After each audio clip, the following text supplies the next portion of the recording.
கரப்பாம்பூச்சி ஜனதா கட்சியின் சார்பில் போராட்டங்கள் முன்னெடுக்கப்படுகிறது. நீட்டே வேணான்றதா உங்களுடைய நீட் இருக்கணும். பட் ஆனால் அங்க அண்ணா ஹசாரி, இங்க சோனம் வாங்சூர், அங்க இளைஞர்கள், இங்க இளைஞர்கள், அங்க ஆம் ஆத்மி வந்துச்சு, ஆம் ஆத்மியில இருந்த தீப்கே இங்க வர்றாரு. அப்ப என்ன கனெக்ஷன் இது? முதலமைச்சர் அவர்களும் சொல்லிட்டாரு, ஊழல் செயல விட மாட்டேன், நான் பார்த்துக்குவேன். அவர் வந்தது ரொம்ப எங்களுக்கும் சந்தோஷம் தான். ஊழல்வாதிகள் திருப்பி கட்சியில் சேர்த்து வச்சிருக்காரு. அவங்க எப்படி உங்களை ஊழல் செய்யாம விடுவாங்க? விஜய் ஆட்சியை பிடிச்சதுக்கு அப்புறமா புதுசா நிறைய பேர் கட்சி ஆரம்பிக்கிறாங்க. இப்போ அதனுடைய ஒரு தொடர்ச்சி தான் இப்போ நீங்க உள்ளிட்டவங்க இளைஞர்கள்லாம் வந்து தமிழ்நாட்டில் கட்சி தொடங்குறது. எஸ்எஸ் நியூஸ் நேயர்களுக்கு வணக்கம். நாடு முழுவதும் நீட் தேர்வு விவகாரத்தில் நடந்த இந்த குளறுபடியை கண்டித்து கரப்பாம்பூச்சி கட்சியினர் போராட்டங்களை முன்னெடுத்து வருகிறார்கள். தமிழகத்திலையும் கூட தமிழ்நாடு கரப்பாம்பூச்சி ஜனதா கட்சியின் சார்பில் போராட்டங்கள் முன்னெடுக்கப்படுகிறது. ஏன், இதனுடைய பின்னணி என்ன அப்படின்ற பல கேள்விகள் இருக்கிறது. நம்மோடு சிறப்பு விருந்தினராக தமிழ்நாடு கரப்பாம்பூச்சி ஜனதா கட்சியினுடைய நிறுவனர், தலைவர், வழக்கறிஞர் திரு பிரம்ம பாலசுப்ரமணியம் அவர்கள். சார் வணக்கம். வணக்கம். தேசிய அளவில் இன்றைக்கி ஒரு பெரிய போராட்டம் நடக்குது. தமிழ்நாட்டில் நீங்கள் எல்லாம் நடத்துறீங்க. முதல்ல அவங்களுக்கும் இப்போ அபிஜித் தீப்கே அவங்களுடைய அமைப்புக்கும் உங்களுக்குமான அந்த வேறுபாடு என்ன? நீங்களும் தமிழ்நாடு கரப்பாம்பூச்சி கட்சின்றீங்க, என்ன வேறுபாடு? இல்லை, வேறுபாடுன்னு பார்த்தீங்கன்னா அவங்க ஒரு அமைப்பாக இருக்காங்க. நம்ம ஒரு அரசியல் கட்சியாக இதை வந்து ரெஜிஸ்ட்ரேஷன் கொடுத்துட்டு அரசியலுடைய கண்ணோட்டத்தோட தான் அந்த கட்சி நாங்கள் தொடர்ந்து இது பண்ணுறோம். அமைப்புன்றது வேறு, அரசியல் கட்சின்றது வேறு. அந்த புரிதல் முதல்ல எல்லாருக்கும் வரணும். அவங்களுடைய எடுத்த உடனே இந்த காக்ரோச் ஜனதா பார்ட்டி அப்படின்ற நேம் வந்து எதனால் வந்துச்சு உங்களை யாருக்கும் தெரியும் ஏற்கனவே. சரி, அவங்க அமைப்பார் தொடர்ந்து அதை வலியுறுத்தி எப்படியாவது நீட்டை வந்து ரத்து செய்யணும். அதே மாதிரி மத்திய கல்வித்துறை அமைச்சர் தர்மேந்திர பிரதான் அவர்களை வந்து எப்படியாவது பதவி நீக்கம் செய்யணுன்ற ஆர்ப்பாட்டத்தை தொடர்ந்து வந்து பயணம் பண்ணுறாங்க. ஒரு அமைப்பாக இருந்தோம் அப்படின்னும் பொழுது அரசாங்கம் என்ன பண்ணுதுன்னா, இவங்க அமைப்பு ப்ரொட்டஸ்டர்ஸ் வந்து ஒரு தான் இருப்பாங்க, திருப்பி அடுத்த கட்டத்துக்கு போக முடியாது, இவங்க போனாலும் நம்ம அப்படி தான் அவங்க அடைக்கலாம் அப்படின்னு ஒரு இடத்துல இருக்காங்க. ஏற்கனவே இந்த கிசானுக்காக ஃபார்மர்ஸ் ப்ரொட்டஸ்ட் இருந்தாங்க. ஒரு ஆண்டு காலமாக இந்த ப்ரொட்டஸ்ட் போராட்டம். இப்போது நீட் தேர்வு வந்து ரத்து பண்ணணும், தொடர்ந்து மாணவர்கள் வராங்க. அவங்க ஃபார்மர்ஸ்ன்றவங்க எல்லாமே வந்து சீனியர் சிட்டிசன்ஸ் நல்லா இருந்தாங்க. இப்போ வந்து முழுக்க இளைஞர்களாக இந்த ஆர்ப்பாட்டம் நடக்குது. அபிஜித் தீப்கேன்றவர் வந்து யூஎஸ்லேருந்து, நம்ம இந்தியாவை சார்ந்தவர் தான், யூஎஸ்லேருந்து இந்த விஷயத்துக்காக வந்து ஆர்ப்பாட்டத்தில் உட்காந்துக்கிட்டு இருக்காரு. அதில் பார்த்தீங்கன்னா இப்போ சோனம் வாங்சிங் சொல்லிட்டு அவர் வந்து தொடர்ந்து உண்ணாவிரத போராட்டத்தில் இருக்கவர். அவரும் வந்து எங்களோட சேர்ந்துட்டு சப்போர்ட் பண்ணி இந்த நீட்டை வந்து ரத்து பண்ணுறதுக்காக இருந்தாங்க. ஆட்டோமேட்டிக்காக அந்த டெல்லி கவர்மெண்ட் என்ன பண்ணுச்சு, ஒரு வயது முதிர்ந்தவர் தொடர்ந்து அரெஸ்ட் பண்ணி கூட்டு போகிறாங்க வித்தவுட் ப்ராப்பர் பர்மிஷன் சொல்கிறாங்க. ஹைகோர்ட்டுக்கு வந்து பெடிஷன் போட்டு ரிட்டில் கேட்குறாங்க. ஹைகோர்ட் சொல்கிறாங்க கவர்மெண்ட் பண்ணது சரிதான் அப்படின்னு சொல்கிறாங்க. அதனால் அந்த பெடிஷனை வந்து டிஸ்மிஸ் பண்ணிடுறாங்க. மீன்வேல் இந்த ஏற்கனவே நடந்த இந்த கிசான் போன்ற இந்த ஃபார்மர்ஸோட ப்ரொட்டஸ்ட் மாதிரி இந்த நீட்டோடைய ப்ரொட்டஸ்ட் இப்போ நடக்கிறதும் நீர்த்து போயிடக்கூடாதுன்ற காரணத்துக்காக தான் ஜந்தர் மந்தர்லேருந்து பார்லிமெண்ட் நோக்கி போனாங்க. பார்லிமெண்ட் கேட்டு வந்து இன்றைக்கி சாத்திட்டாங்க. இன்றைக்கி வந்து ஒரு கலவர சூழலுக்கு வந்திருக்கு. கலவர சூழலுக்கு இளைஞர்களை இது தள்ளி இருக்குது அப்படின்னு பார்க்க வேண்டாம். ஏன்னா வந்து நீட் தேர்வுக்காக போராட்டம் பண்ணீங்க, அவர் அமைச்சர் பதவி விலகுன்றது தான் உங்களுடைய கோரிக்கையும் அவங்களுடைய கோரிக்கையும் இருக்குது. அதுக்கப்புறமா ஒரு நீட் தேர்வு நடந்து அது ரிசல்ட்டே வெளியில் வந்துருச்சு, அதை மாணவர்கள் ஏற்றுக்கிட்டாங்க. ஆனால் நீங்கள் இன்னும் போராட்டம் பண்ணிட்டு இருக்கீங்க. இருந்தாலும் மாணவர்களுக்காக நாங்கள் சொல்லிட்டோம் இல்லையா, அடுத்த வர ஜென்ரேஷனுக்கு இந்த நீட் தேர்வுன்ற மூலையில் நீட் தேர்வுன்ற 2 வகையில் இருக்குது. இப்போ நம்மளுடைய சிலபஸ் பார்த்தீங்கன்னா 3 இருக்குது. ஸ்டேட் போர்டு சிலபஸ் இருக்குது, சிபிஎஸ்சி இருக்குது, ஐசிஎஸ்சி இன்டர்நேஷனல் சிலபஸும் இருக்குது. நம்மளுடைய மாணவர்கள் வந்து அதிகமாக ஸ்டேட் போர்டில் இருக்காங்க. சிபிஎஸ்சி இருக்கக்கூடிய அந்த சிலபஸில் நல்ல செல்வந்தர்கள் அவங்களுடைய குழந்தைங்களை வந்து சிபிஎஸ்சிலையும் ஐசிஎஸ்சி போர்ட்லையும் போடுவாங்க.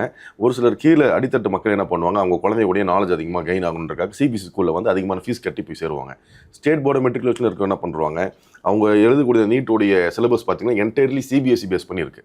ஸோ ஸ்டேட் போர்டு மெட்ரிக்கில் இருக்கவங்க அந்த சிலபஸை வந்து காம்படிட்டிவ் எக்ஸாமில் உட்காந்து எழுதும் பொழுது அவங்களால அதை ஈடு கொடுத்து பண்ண முடியாது. அதனால தான் வந்து ஃபெயில் ஆகுறாங்க. ஒரு ஆண்டு காலம் போகுது, வயசு போகுது, அவங்க கல்வி இது போகுது. நீட்டே வேணான்றதா உங்களுடைய நீட் இருக்கணும். பட் ஆனால் அந்தந்த மாநிலத்துக்கு ஏற்ற மாதிரி அந்த எஜுகேஷன் ஸ்டாண்டர்டுக்கு ஏற்ற மாதிரி இதில் வினாத்தால் கசிஞ்சிருச்சு அப்படின்றதான் இந்த ப்ரொட்டஸ்ட்கான அடிப்படை நோக்கம். அதை அரசே ஏற்றுக்குச்சு, தேர்வை ரத்து பண்ணிச்சு, கடும் நடவடிக்கை, ஹெலிகாப்டர்லேயே போய் கொஸ்டின் பேப்பர் வைக்கிறாங்க சார். அதுக்கப்புறம் அமைச்சர் ராஜினாமா பண்ணணுன்றது சரியா? அமைச்சருடைய இதுதான் இருக்குது. ஹெலிகாப்டர்லேயே போய் இறங்குதுன்னா அப்போ எந்த அளவுக்கு நம்மளுடைய மத்திய கல்வித்துறை அமைச்சர் வந்து யோசிக்கிறாங்க. இப்போது போட் இருந்துச்சுன்னா விட்டா கப்பலில் கூட போகிறவங்க ராக்கெட்டில் கூட போய் இறக்குப்பாங்க. அப்போது அவங்க ஒரு வினாத்தில் வந்து கசியுது அப்படின்னா யாரோட முக்கிய காரணமாக இருக்கணும்? அவர் அது இன்றைக்கி வரைக்கும் அவர் வந்து அதை பற்றி பேசவே இல்லையே. நம்ம நாட்டோட பிரதமர் அதை பற்றி விஷயம் அந்த வார்த்தை கூட பேசலை. கல்வித்துறை அமைச்சருடைய பிறந்தநாள் கல்வித்துறை அமைச்சர் வந்து பாராட்டுறார். உங்களால் தான் வந்து நாட்டுடைய கல்வி கட்டமைப்பு பெருசாக வளர்ந்துருக்குன்றார். கிட்டத்தட்ட ஒரு மாதமாக உட்காந்துக்கிட்டு ஆர்ப்பாட்டத்தில் இருக்காங்க. ஒரு ஸ்டேட்டில் வந்து பண்ணாங்க. 20 நாட்கள் மேலே வந்து அவங்க உட்காந்துக்கிட்டு இருக்காங்க, உண்ணாவிரத போராட்டத்தில் இருக்காங்க. இது எதையுமே அவர் கண்டுக்கவே இல்லையே. ஸோ இது வந்து ஒரு ஆர்ப்பாட்டம் நடக்குது, ப்ரொட்டஸ்ட் பண்ணாங்க, அப்புறம் கலைஞ்சு போயிடுவாங்கன்ற ஒரு எண்ணத்தில் தான் இருக்காங்க. பிரதமர் எப்படி வந்து ஆட்சி பிடிச்சாரு, மக்கள் வந்து ஓட்டு போட்டனால தானே பிஜேபி ஆட்சிக்கு இருக்கு, அதனால தான் ஒரு பிரதமராக இருக்காரு, தொடர்ந்து 3வது முறையாக பிரதமராக இருக்காரு. அப்போ மக்கள் வந்து ஏதோ ப்ரொட்டஸ்ட் பண்ணாங்களே, என்னதான் சொல்லி செவிய கூட சாட்சி கேட்கக்கூட இல்லையே. ஓகே, இப்போது சோனம் வாங்சோ அவர்கள் போய் களத்தில் நிற்கிறாரு. அவர் ஒரு சமூக ஆர்வலராக அவர் போய் களத்தில் நிற்கிறார். அப்படியே அங்கே போய் காக்ரோச் பார்ட்டி போய் அப்படியே அவர் கூட சேர்ந்து அவர் கூட போராட்டம் பண்ணுற மாதிரியான ஒரு விஷயம் வருது. அவர் தனியாக தான் போராடுறாரு. அதில் பொலிட்டிக்கல் மைலேஜ் எடுத்துக்க நீங்களாம் ட்ரை பண்ணுறீங்களோ? பொலிட்டிக்கல் மைலேஜ் நீங்கள் இப்போ வந்து ஒரு விஷயமா வந்து பார்க்குறீங்க. ஆம் ஆத்மி பார்ட்டின்னு ஒன்று இருந்துச்சு. 2012 அதே ஒரு ப்ரொட்டஸ்ட் நடந்துச்சு. அப்போது இருக்கக்கூடிய அந்த ப்ரொட்டஸ்ட் வந்து உட்காந்தாரு. அதுக்கப்புறமா வந்து ஆட்சி மாற்றம் ஏற்பட்டுச்சு. ஆம் ஆத்மி வந்து டெல்லி தலைமை கேபிட்டல் ஆஃப் இந்தியாவை வந்து கைப்பற்றினாங்க. திருப்பி அடுத்தடுத்த மாநிலங்கள் பஞ்சாப்ல வந்தாங்க. இப்போ ப்ரொட்டஸ்ட்ன்ற வகையில் நீங்கள் வந்து பொலிட்டிக்கல் மைலேஜ் எடுக்கணுன்ற எண்ணம் வந்து முதல்ல உங்களுக்கு இல்லை. இப்போ நாங்கள் வந்து பொலிட்டிக்கல் பார்ட்டி ஆரம்பிச்சிருக்கோம். நீங்கள் பொலிட்டிக்கல் பார்ட்டியாக தமிழ்நாடு ரெஜிஸ்டர் பண்ணியிருக்கோம். ஆனால் நாளைக்கு அவங்க பொலிட்டிக்கல் பார்ட்டியாக தான் மாற போகிறாங்க. இப்போ அபிஜித் தீப்கேக்கு அந்த ஆசை இல்லாமல், ஏன்னா அவர் ஆம் ஆத்மியோட சேர்ந்து வேலை பார்த்தவர், இல்லாமல் இருக்குன்னு சொல்ல முடியுமா? அது நீங்கள் கேட்குற கேள்வி கரெக்டு தான். அப்போ என்ன பண்ணணும்னா, அபிஜித் இப்போ கூப்பிட்டு, அப்போ உனக்கு இந்த ஆசை தானப்பா இருக்குது, இதனால தானப்பா நீ பண்ணுறேன்னு சொல்லி டாக்டர் நீங்கள் கேட்டுடலாம். அமைப்புன்னு போகும்பொழுது ஒரு அரசியல் கட்சி ஆரம்பிக்கிறாங்க அப்படின்னும் பொழுது நிறைய க்ளாஸஸ் இருக்குது. எலெக்ஷன் கமிஷன் ஆஃப் இந்தியா கேட்குறது. இப்போ நாங்கள் வந்து இப்போ தமிழ்நாட்டில் பதிவு பண்ணதுக்கு அவ்வளோ க்ளாஸஸ் கேட்டாங்க. இப்போ அபிஜித் தீப்கே வந்து இது கொண்டு வரணும், இந்த அரசியல் கட்சி நீங்கள் உருவாக்குறதுக்கு காரணம் என்ன, நோக்கம் என்ன அப்படின்னு சொல்லி கேட்கும் பொழுது அதுக்கு இவர் வந்து எக்ஸ்பிளைன் பண்ணணும். இப்போ என்ன பண்ணுவார், நீட் என்ற ஒரு போராட்டத்தில் வந்து பண்ணியிருக்கேன், மக்களுக்காக நின்று இருக்கேன், அந்த மாதிரி விஷயங்கள் வந்து சொல்லி வரணும். இது ஒரு முழுக்க எய்மே பார்த்தீங்கன்னா 2029 பிஜேபி ஆட்சி மத்தியில் இருக்கக்கூடாது, ஆட்சி மாற்றத்தை மாற்றி ஆகணுன்ற இளைஞர்களுடைய ஒரு ஆரம்ப கட்டம் தான் இது மூவ்மெண்ட். இளைஞர்கள் தன்னிச்சையாக வர்றாங்களா, இல்லை அண்ணா ஹசாரே ஒரு போராட்டத்தை முன்னெடுத்து காங்கிரஸ் ஆட்சியை வீழ்த்துவதற்கு காரணமாக இருந்தார், அது மாதிரி இப்போ சோனம் வாங்சோ ஒரு போராட்டத்தை முன்னெடுத்து நீங்கள்லாம் பின்னாடி இருந்து பிஜேபியை வீழ்த்த நடக்கக்கூடிய சதியா? இது சதின்னு சொல்ல முடியாது, மக்களுக்கு நல்லது தான் நினைக்கிறோம். இப்போ பிஜேபி இதுவும் பாருங்க, அப்படியே பாருங்க, அங்க அண்ணா ஹசாரே, இங்க சோனம் வாங்சோ, அங்க இளைஞர்கள், இங்க இளைஞர்கள், அங்க ஆம் ஆத்மி வந்துச்சு, ஆம் ஆத்மியில இருந்த தீப்கே இங்க வர்றாரு. அப்ப என்ன கனெக்ஷன் இது? இங்கே கனெக்ஷன்ஸ் சொல்கிறதுல வந்து கனெக்டிவிட்டி இது ஒரே லைனாக வருது. அப்போ வந்து பிஜேபி ஆட்சி நீங்கள் வந்து கவுக்க நினைக்கிறாங்களா அப்படின்னு சொல்லி கேட்குறீங்க. அனைத்து இயக்கங்களும் ஆரம்ப காலத்தில் வந்து காங்கிரஸ் ஆட்சி சரின்னு சொல்லி தான் பிஜேபிக்கு வந்து உறுதுணையாக இருந்து பிஜேபி வரணும்னு நினச்சாங்க. பிஜேபி வந்ததுக்கப்புறம் மக்களுக்கு என்ன நலன் பண்ணிட்டாங்க, வெளிநாடு பயணங்கள் அதிகமாக போகிறாரு, அதிகமாக நான் வந்து கல்வி முனைகளை கொண்டு வந்தேன், இண்டஸ்ட்ரீஸ் கொண்டு வந்தேன் எல்லாம் சொல்கிறாங்க. ஒரு குழந்தைங்களுடைய கல்வி இது, இந்த விஷயத்தையும் அவரால் ஒழுங்காக அது பார்க்க முடியல பொழுது அதுக்கப்புறமா எப்படி ஒரு மாற்று மக்கள் பார்த்து எவ்வளோ வகையான சிலபஸ் இருக்குது இங்கே இந்தியாவில் இல்லாத கல்வியா உலக நாடுகளில் இருக்குது. இங்கே மேற்படிப்புக்கு வேணால் சிலர் வேணால் போவாங்க, அடிப்படை கல்வின்றது இந்தியாவில் போதுமான அளவு இருக்குது, அதான டேட்டா சொல்லுது. அமித்ஷா அவர்கள் நேற்று ஒரு இன்ஃபர்மேஷன் வந்து பகிர்றாரு. என்ன பகிர்றாருன்னா, எல்லா மாணவர்களும் 2 மொழி இல்லாமல் வேற ஒரு மொழி, இந்தியாவில் ஒரு மொழி கற்றுக்கணும். அவர் யார், கல்வித்துறை அமைச்சரா? அவருடைய இலாக்காவை அவரு உள்துறை அமைச்சருடைய வேலையை பார்க்கறது விட்டு கல்வித்துறையோட அவர் இலாக்காவே மாறிய அவர் அதை பத்தி பேசணும். அதுக்கு தான் இருக்காரு தர்மேந்திர பிரதான் சார். உள்துறை அமைச்சர் அதை பேசலாம் சார். உள்துறை அமைச்சர் பாதுகாப்பு பணியில் மக்கள் கட்டமைப்பு பார்க்கறது வந்து சொல்றது வேற. மத்திய கல்வித்துறை அமைச்சர்னு ஒருத்தர் இருக்காரு. ஹிந்தி திவாஸ் தினத்துல ஹிந்தி கத்துக்குன்னு அவர் பேசுறாரு. அதுல ஒண்ணு மாதிரி தான் இதுவும் 3ஆம் மொழி வேணா கத்துக்குங்க அப்படின்றது. சார் எல்லா மினிஸ்டரும் பேசுறாங்களே. இல்ல மினிஸ்டர்ஸ் வந்து பேசுறது இது பண்ணா இப்போ ஒரு ஓப்பனா வந்து அவருடைய இலாக்கா விட்டு இன்னொரு இலாக்கா வந்து எதுக்கு பேசணும் அவசியமே கிடையாது. அப்ப இருக்கிறது வந்து ஏற்கனவே நீங்க ப்ரொடக்ட் பண்றீங்க, திருப்பி வந்து மாணவர்களை வந்து ஸ்க்ரூ அப் பண்றான விஷயம் தானே இருக்கு. இப்ப கத்துக்கூடன்னு சொல்ல விருப்பப்பட்ட விஷயங்களை யார் வேணா செய்யலாம். சட்டமன்றத்தில் முதலமைச்சருக்கு கேள்வி கேட்டார் சார் திரு உதயநிதி ஸ்டாலின் அவர்கள், எதிர்க்கட்சி தலைவர் ராஜ்மோகன் பதில் சொல்றாரு.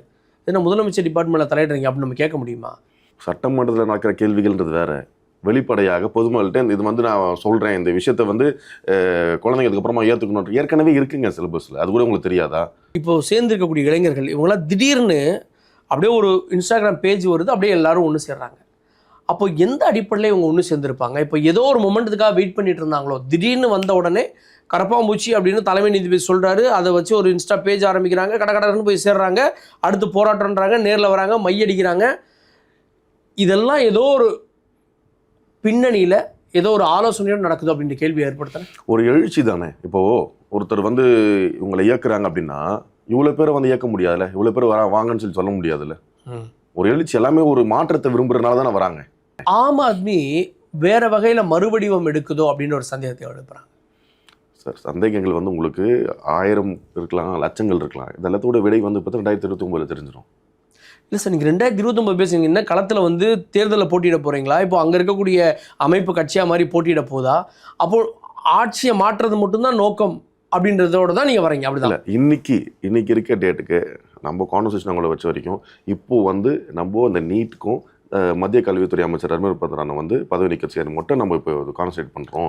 ஃபியூச்சரில் அது பொலிட்டிக்கல் பார்ட்டியாக கூட மாறலாம் அப்படின்றது எனக்கு தான் நாங்கள் இருக்க இந்த அபிஜதீப் கேவோ இல்லை சோனோக்கிட்டேவோ இல்லை வந்து ரத்னாகிட்ட பேசும்போது அவங்க இதுதான் சொன்னாங்க. இப்போது இயக்கம் சார், நாங்கள் வந்து இந்த இயக்கத்தை எப்படியாவது இந்த என்ன விஷயத்துக்காக நம்ம இப்போ ப்ரொட்டஸ்ட்க்கு உட்காந்துருக்கோமோ அது முதல்ல வெற்றிகரமாக முடிச்சதுக்கு அப்புறமாக பார்ப்போம். வேணா பொலிட்டிக்கல் பார்ட்டி தான் வந்து இதுவாகுனா அது மாதிரி நம்ம மாற்றலாம். இப்போதைக்கு அந்த எண்ணம் இல்லை. இப்போது நம்ம ப்ரொட்டஸ்ட் பண்ணுற எண்ணத்தில் மட்டும் தான் சார் இருக்கோம். நீங்கள் இது பொலிட்டிக்கல் பார்ட்டியாக மாற்றிருக்கீங்க, மேபி ஃபியூச்சரில் இருந்துச்சுன்னா நாங்கள் சொல்கிறோன்ற விஷயங்களை அவங்க சொல்கிறாங்க. நேபாளத்தில் யங்ஸ்டர்ஸ் எல்லாம் ஒன்று சேர்ந்து ஒரு ஆட்சியவே மாற்றினாங்க. அதை ஒரு முன்னுதாரணமாக எடுத்துக்கிட்டு இங்கே ஏதோ ட்ரை பண்ணுறீங்களோ?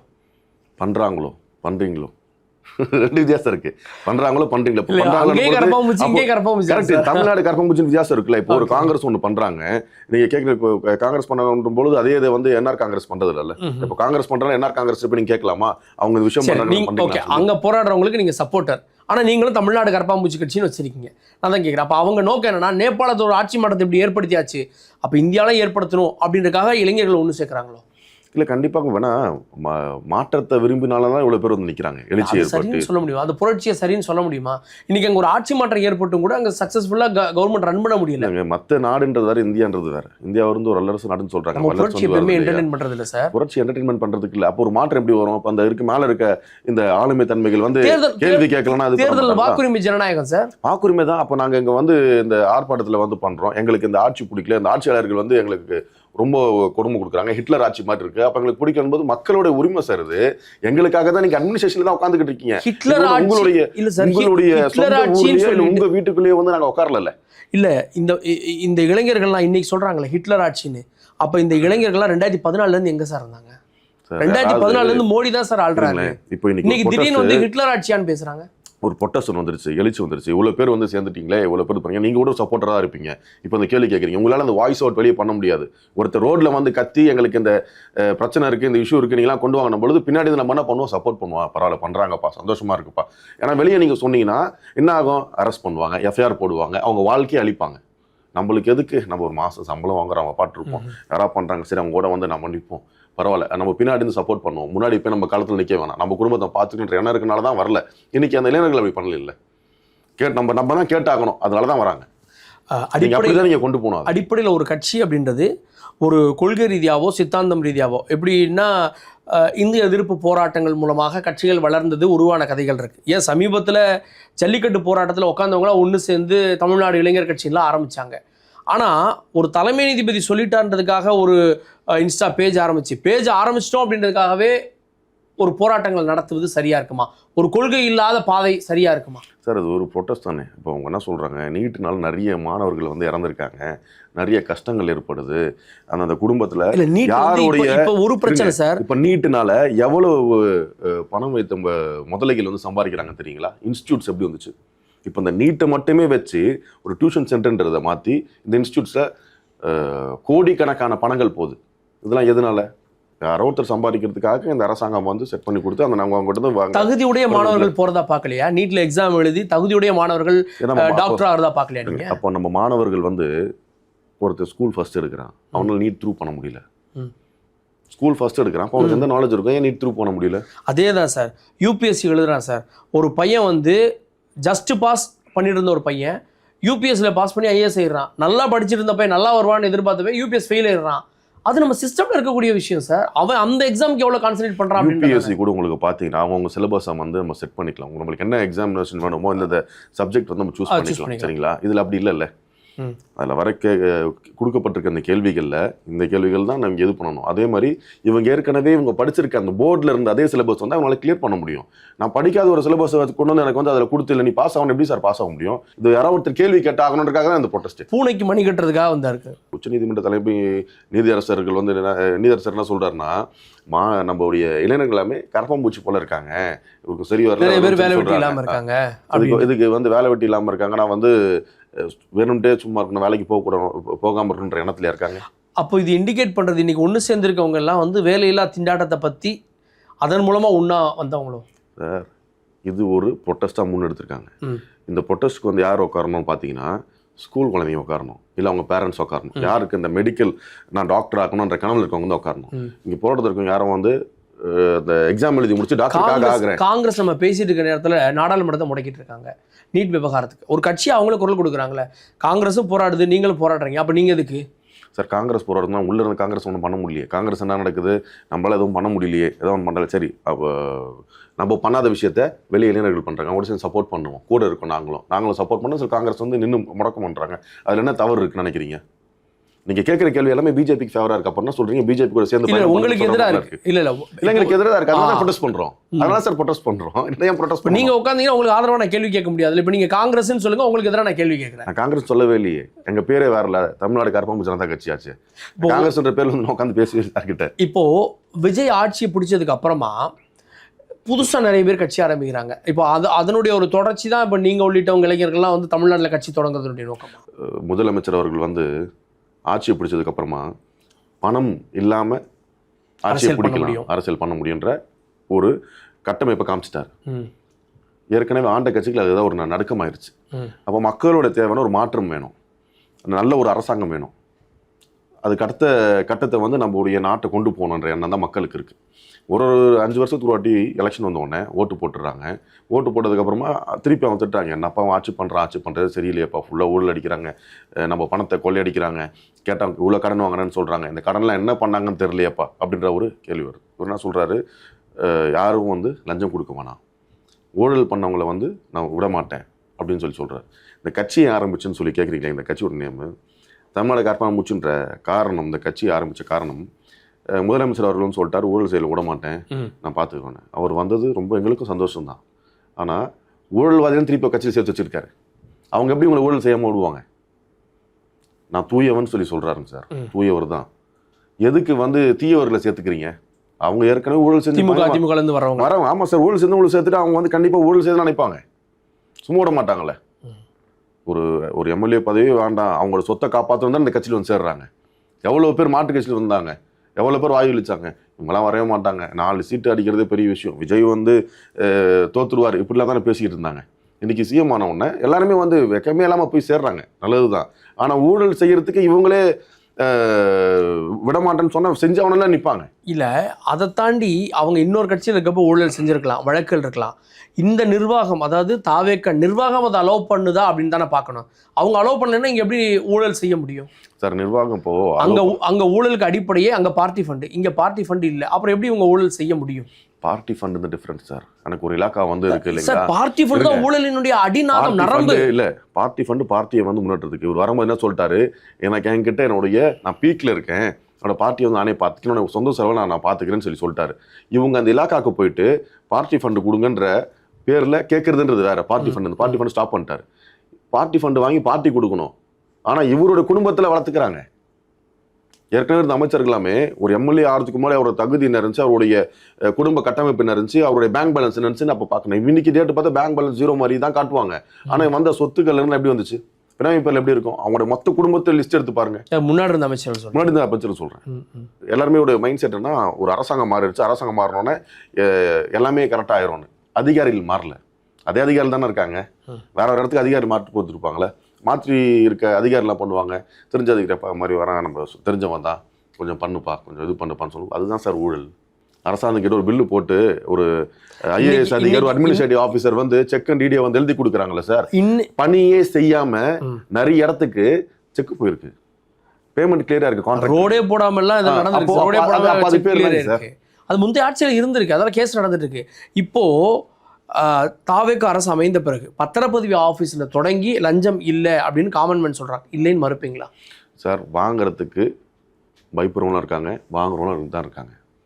இப்போ கூட வாங்க, நம்மளே ஒரு இடத்துக்கு போவோம், கையோட காட்டுறேன், தொடர்ந்து போன வாங்குறாங்களே என்ன மட்டும் பாருங்க சார். வாங்கிட்டு தான் திருத்த முடியாது. இல்லை சார், ஒரு நாள் டாஸ்மாக்ல 10 ரூபாயை ஒரு நாள் திருத்த முடியாது. ஆனால் உங்களுக்கு சம்பள உயர்வு கொடுத்தா திருத்த முடியும்னு இந்த அரசு தான் நினைக்குது. அப்போ நாளைக்கு இன்னைக்கு வாங்கிட்டு இருப்பான், நாளைக்கு வாங்க முடியாதுல்ல சார். சம்பள உயர்வு கொடுத்தா டாஸ்மாக் நடக்கிற இன்னைக்கு வரைக்கும் அது பேரை வந்து மாற்றிட்டாங்க. பாட்டில் திருப்பி கொடுத்துட்டா 10 ரூபா கொடுத்துருவோம். இப்படி தானே 10 ரூபா இன்னைக்கு வாங்கிட்டு தானே இருக்காங்க. ஒயின் ஷாப்ஸ் எல்லாத்தையும் வந்து தனியார் மயமாக ஆக்கிடுவோம், கவர்மெண்ட்டே வேண்டாம். இது ஏற்கனவே அப்படிதான் இருந்துச்சு.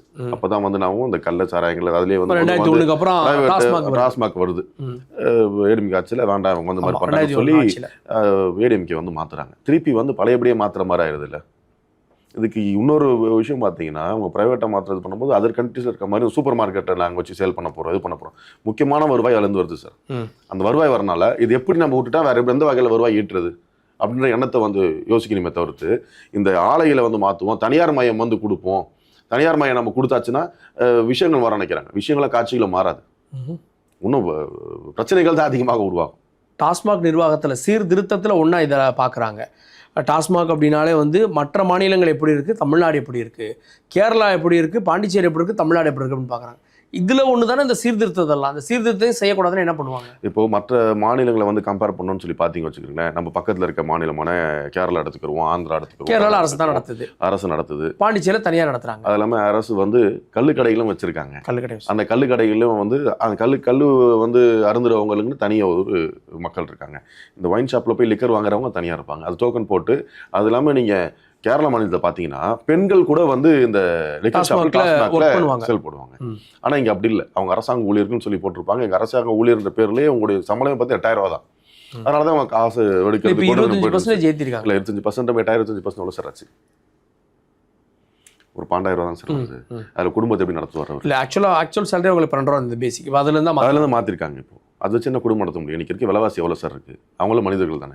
இப்போது ஒரு 700 கடையில் வந்து 3 சொன்னாங்க. அவங்கள வந்து வேறு வேலைகளை வந்து மாற்றம் செய்தோம் அப்படின்றாங்க. ஒரு வருவாய் அதிகமாக ஈட்டக்கூடிய ஒரு டாஸ்மாக் ஊழியர் நிறுவனத்தில் அப்போது அவங்களுடைய ஊழியர்களுக்கு இவங்க நல்லபடியாக சம்பளம் கொடுத்தா தானே அவங்க அந்த விஷயத்தில் நம்ம மாறுவாங்க.